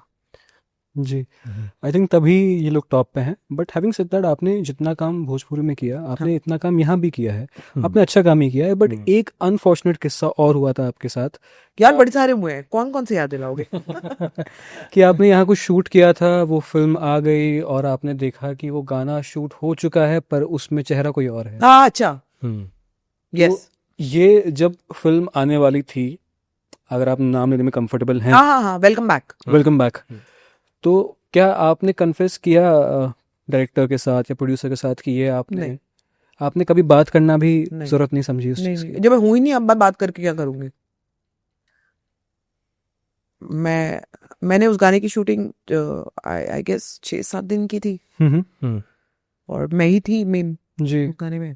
कुछ लगा होगा उनको, नहीं समझ में आया होगा, जैसे कि प्रोड्यूसर की फेवरेट कोई और हो सकती है उस जी। बाद में वो आ गई। हम सिर्फ सोच सकते हैं, वहां पहुंच के थोड़ी ना मैं पूछूंगी हाँ भाई बताओ मेरे को क्यों निकाला। वो निकाल दिया भाई, देख चुकी हूँ मैं, निकाल दिया। ये आपने प्रीमियर में देखा था या फिल्म रिलीज के बाद आप थिएटर्स में देखने गए थे? लोगों ने इसलिए देखा कि संभावना का गाना है इस फिल्म में, और उन लोगों ने बाहर आके मुझे बताया क्योंकि मैं तब रजिया सुल्तान शूट कर रही थी। अच्छा। एनटीवी के लिए, तो मैं यहाँ होती नहीं थी, गुजरात में शूट करती थी। मुझे वहां पे पता लगा। हाँ, आई थिंक उसके अगले दिन ही हम पिक्चर देखने जाने वाले थे वहां पे। जी। ये सबको पता था सेट पे संभावना का गाना आ रहा है। तो जैसे मुझे यहाँ पे लोगों ने बताया कि संभावना you not there, song replace कर दिया है। तो बस मैंने एक गणेश मास्टर को फोन किया था, उन्होंने कहा पता ही नहीं यार, मुझे पता ही नहीं इन्होंने ऐसा क्यों किया है, क्या है। गणेश आचार्य जी की बात? गणेश आचार्य जी। गणेश मास्टर जी से बात करी मैंने और फोन रखा और दहाड़े मार मार के रोई, क्योंकि आप रोते हो जी, आपको तकलीफ होती है, बिल्कुल मैं इंसान हूं। बहुत रोई, क्योंकि जो ये कर जाते हैं ना उनको ये फील नहीं होता। जब आप बड़े उस पे बैठे होते हो ना, जी थ्रोन पे, तो आपको किसको मार रहे हो और उस मरने वाले को कितना दर्द हो रहा होगा, उससे उनको फर्क नहीं पड़ता। पर एज एन एक्टर कितनी बार आप रिप्लेस हुए हो, कैसे डील करते हो उस चीज से? यही- ये बस एक इकलौती ये चीज हुई थी आपके साथ? एक ही, हाँ, एक एक ही। बहुत बड़ी त्रासदी नहीं है एक एक्टर के लिए जो काम कर रहा है, लोगों से अपने दोस्तों यारों में बता रहा है कि मैं इसका पार्ट हूँ, और ऑल ऑफ फिर हमने- सडन यस हाँ क्या ही आप, ऑल ऑफ सडन आप हटा दिए जाते हो। ये ना, बोलना और होना, ये दो अलग चीज थी। हम्म मैं सिर्फ बताने में बता सकती हूँ कि मुझे बहुत दुख हुआ और मैं बहुत जी। रोई, लेकिन क्या हुआ होगा ये आप सोच नहीं सकते। हम्म। जिसके साथ वो बीतती है वो जानता है।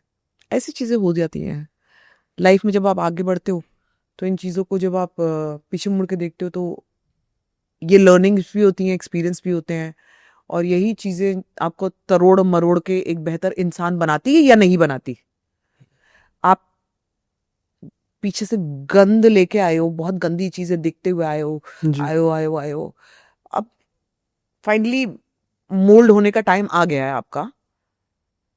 अब आपको क्या इससे, जब आपकी बारी है किसी को कुछ बेहतर देने की, चाहे वो एक्सपीरियंस के तौर पे हो, आपकी मर्जी है कि आप वो पॉजिटिव देना चाहते हो या नेगेटिव। जी क्योंकि ये आपको या तो एक बहुत अच्छा इंसान बना देती है, एक थोड़ा सा और मतलब कहते हैं ना, वो थोड़ा सा काम डाउन कर देती है, या फिर आपको ऐसा नेगेटिव कर देती है कि मैं किसी को नहीं छोड़ूंगी, ये भी ऐसा है, ये भी ऐसा है, ये वाला भोजपुरी का एक्टर भी ऐसा है। फिर तो मेरे पास अंदर गंदी गंद है।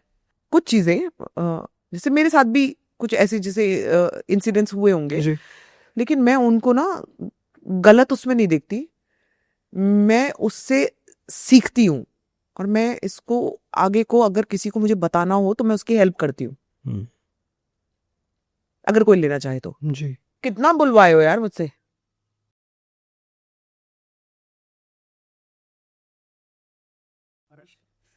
हम्म।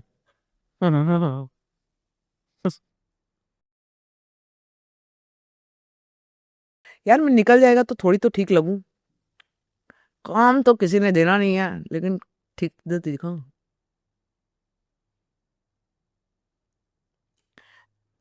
कितने का आता है लिप ग्लॉस? यार ये होगा पता नहीं 1000 1500 का। चलता है आपका 2 दिन ये? नहीं नहीं, ये मैं सिर्फ इंटरव्यू पे लगा रही हूँ यार। अच्छा मैं मेकअप वेकअप ज्यादा नहीं करती हूँ, नॉर्मल लाइफ में बहुत ही नॉर्मल रहती हूँ। वो बर्बरी कितने का आता है, ऐसे ही पूछ? ओ यार ये 2 तक का होगा। नाइस। मुझे काफी अच्छा लगा जब मैं अमीर लोगों के साथ बैठता हूँ। कौन सी कार गिफ्ट की आपको अविनाश जी ने अभी?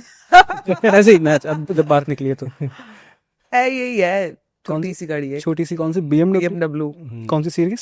X5। ओह माय गॉड कितने की है? Just asking, no ITR department. सही है। हाँ। सवा 1.25 लाख। बिल्कुल 1.25 लाख की हम zero एक्टिवा add कर लेंगे। कितनी गाड़ियां हैं आपके पास अभी? हम पास 2 है।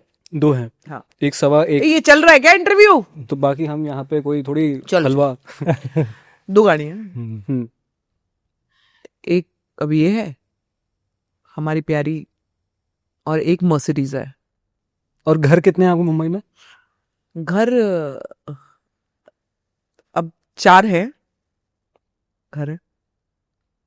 हमने 2 अभी हाल ही में खरीदे हैं, जी तो वो अंडर कंस्ट्रक्शन है, तो वो बड़े मतलब अच्छे घर खरीदे हैं थोड़े। कुछ काम है आपके पास मेरे लिए?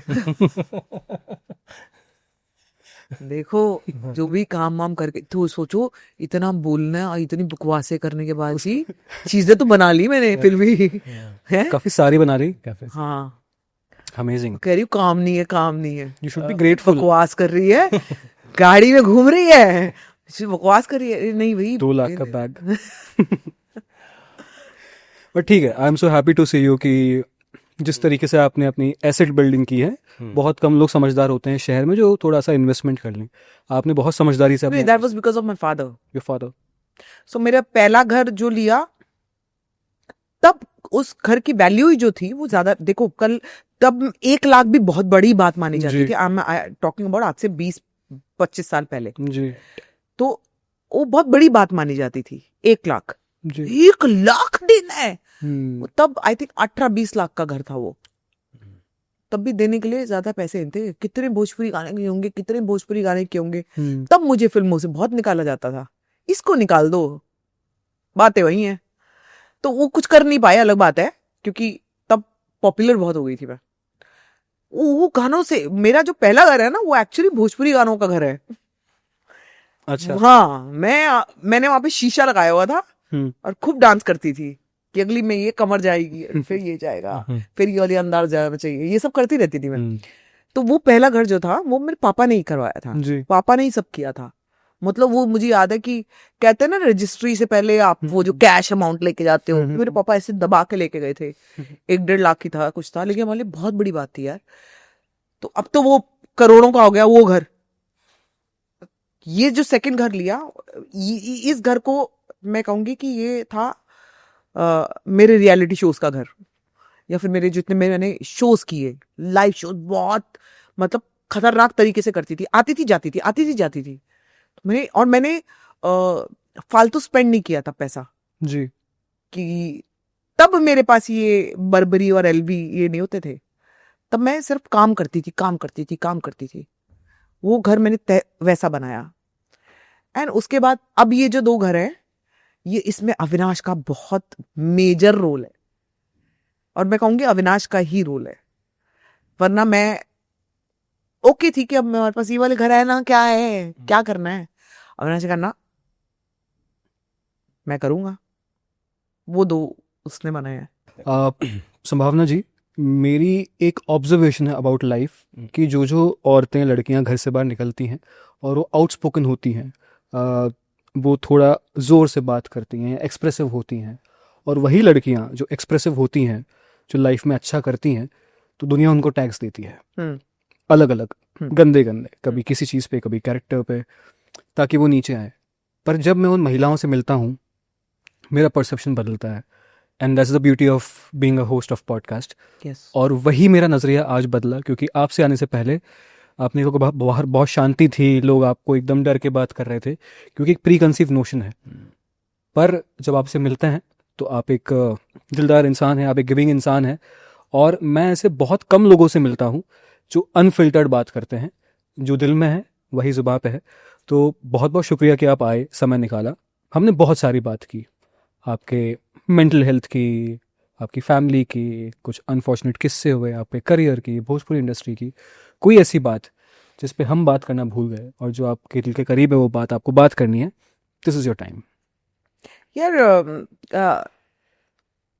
आपने मेरे बारे में सारी बातें, और आप, मैं देख रही हूँ कि आप दोनों ना ऑब्जर्व बहुत अच्छा करते हो।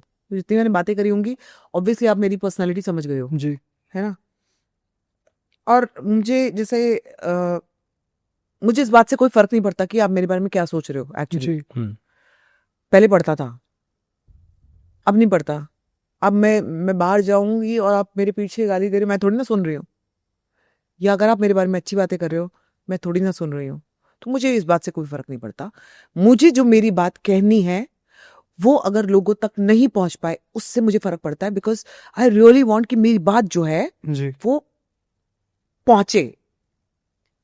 जो मैं कहना चाह रही हूं उसको तोड़ फोड़ के प्रकट नहीं किया जाए, पेश नहीं किया जाए पॉडकास्ट में। जी मैं जो कह रही हूं उसको एज इट इज पेश किया जाए, बिल्कुल। और मेरी करेक्ट चीज लोगों तक पहुंचे। और चाहे लोग मुझे अच्छा माने, बुरा माने, कैसा माने, कुछ तो माने। जब आप नहीं मानोगे ना, तो मैं रेलिवेंट ही नहीं हूं। मैं रेलिवेंट हूं, इसलिए मैं यहाँ पे हूं। जी सिंपल। और मैं किसी भी तरीके से लाइफ में, ऑल थैंक्स टू अविनाश, कि मुझे हमेशा गर्त में से वो ऐसे उठा के लाता है वो वापस। वो एक मेरी लाइफ का बहुत बड़ा हिस्सा है, जिसके होने से मुझे किसी के भी ना होने का एहसास नहीं होता। वो मेरी लाइफ में एनफ है मुझे बार बार खड़ा करने के लिए। जी बहुत टूटी हूँ एज एन इंसान, हर कोई टूटता है। बहुत टूटी हूँ, और उसने बहुत बार मुझे सारी चीजें जोड़ के, मुझे इकट्ठा करके फिर खड़ा किया है। और मैं फिर से खड़ी हूँ काम करने के लिए, काम कर, कैसे भी नहीं, कैसे भी करूंगी, वो नहीं, कैसे भी करूंगी, काम करूंगी मैं, और अब मैं काम करने के लिए तैयार हूं। और इफ प्रोड्यूसर्स आर लिसनिंग, और गलती से भी ये पॉडकास्ट कोई भी प्रोड्यूसर देख रहे हैं, OTT प्लेटफॉर्म्स देख रहे हैं, I want to work and I am ready to work. And आप लोगों का बहुत दिल से मैं शुक्रिया मानूंगी अगर आपने मुझे सिर्फ कंसीडर भी किया कि इस रोल के लिए इसको ट्राई किया जा सकता है। सो मैं उनको बहुत बहुत थैंक्स कहूंगी। एंड दैट्स इट, बाकी लाइफ इज गुड। राइट, हमने बात स्टार्ट की थी आपके मेंटल हेल्थ से, उस सब होने के बाद आपने एंड किया life is good. I think this is your spirit and this is very inspiring, trust me on that. Thank you so much for taking out time. Thank you. और so much आपसे बहुत सारी बातें की, मैं हर question के साथ आपके साथ इवॉल्व हुआ हूँ, so thank you so much. यार तुम बहुत पकड़े हो मेरे को, तुम बहुत पकड़े हो, है ना? ये बहुत मतलब सुनता है, फिर ऑब्जर्व करता है, फिर है इसकी बताता हूँ इसको, ऐसा वाला करता है ये। कोई बात नहीं, अच्छा लगा, थैंक यू। मजा आया यार सच्ची में हर्ष, थैंक यू सो मच यार। आप लोगों से जेन्युइनली मिलके बहुत अच्छा लगा। और जब पॉडकास्ट में कुछ जबरदस्ती के क्वेश्चंस नहीं होते हैं ना, तब मुझे मजा आता है। बैठ जाओ और शुरू हो जाओ, सोचो नहीं, सोचोगे तो गलत होगा सब। आप लोगों से मिलके बहुत अच्छा लगा जी। और जैसे आप कह रहे हो ना कि यार मैं हर चीज पे इवॉल्व हुआ हूँ, ये आपका बड़प्पन है, लेकिन आपसे बहुत कुछ मुझे भी सीखने के लिए मिला है कि लाइफ में थोड़ा सा प्यार से बात करके भी चीजें की जा सकती हैं, हल्का बोल के भी चीजें की जा सकती हैं, जैसे आप बोल रहे थे। लेकिन मैं नहीं बोल पाती हूँ, मैं फिर वहीं की वहीं हूँ, लेकिन आपसे सीखने को मिला है बहुत। आप दोनों बड़ी हल्की धीरे से हल्के से काट डालते हो। मैं जोर जोर की बोलती रहती हूँ, पर मजेदार था, बहुत मजा आया। well yeah seriously I loved meeting both of you और बहुत अच्छा लगा मिलके, बहुत अच्छा लगा। Thank you so much. बातें बड़ी सारी निकली हैं यार।